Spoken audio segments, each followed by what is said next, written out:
today's video by giving you a set of instructions. Ready? Okay, here goes. Do not think of a cow. What did you do? Did you follow my instructions? Most of you would say no to that because most of you must have instantly thought of a cow when you were asked not to. And I'll explain why in this video. Let me also stress that you might need to give this video a repeat watch once again, at least once, to grasp the final details of what we'll discuss today. I'm Siddharth Sathe and you're watching Phoenix Dreams.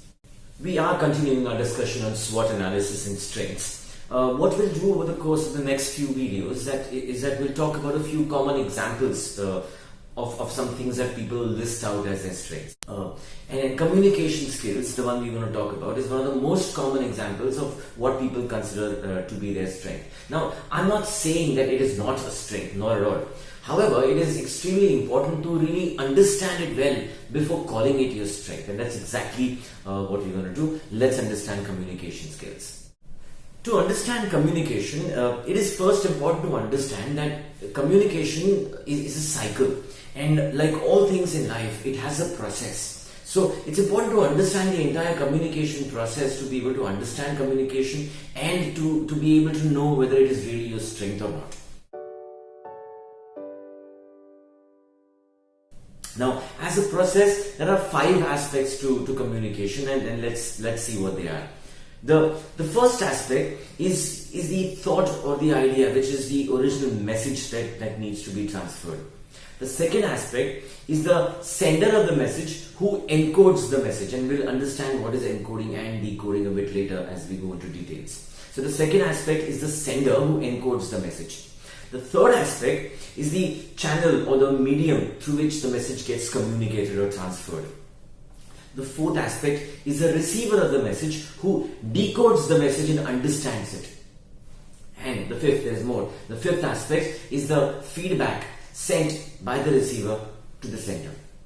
So for communication to be complete and effective, it is important that all 5 of these aspects are done completely and in their entirety for the communication process to be complete and effective.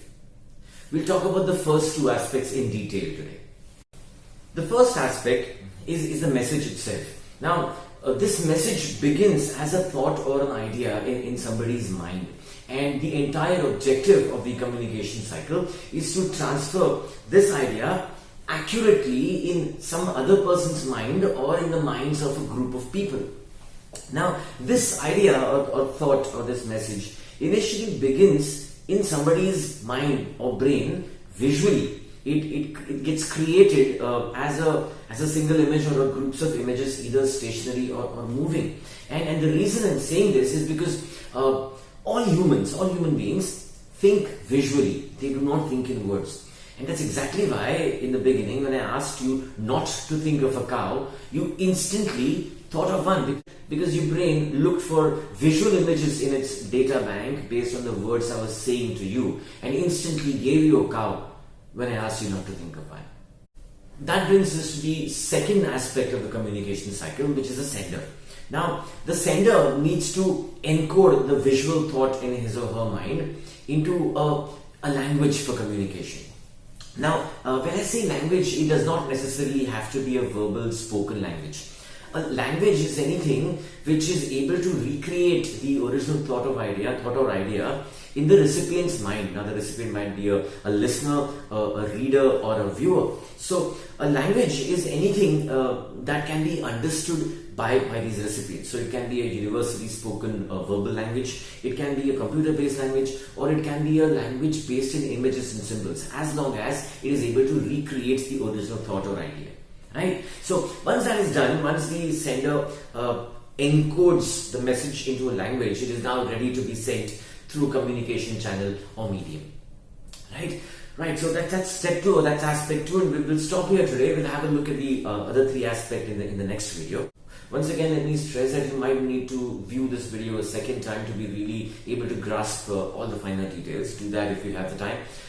Thank you very much for your time and patience. Please keep watching Phoenix Dreams. We'll keep coming back for more. Like, share and subscribe to our channel. Until next time, thank you very much.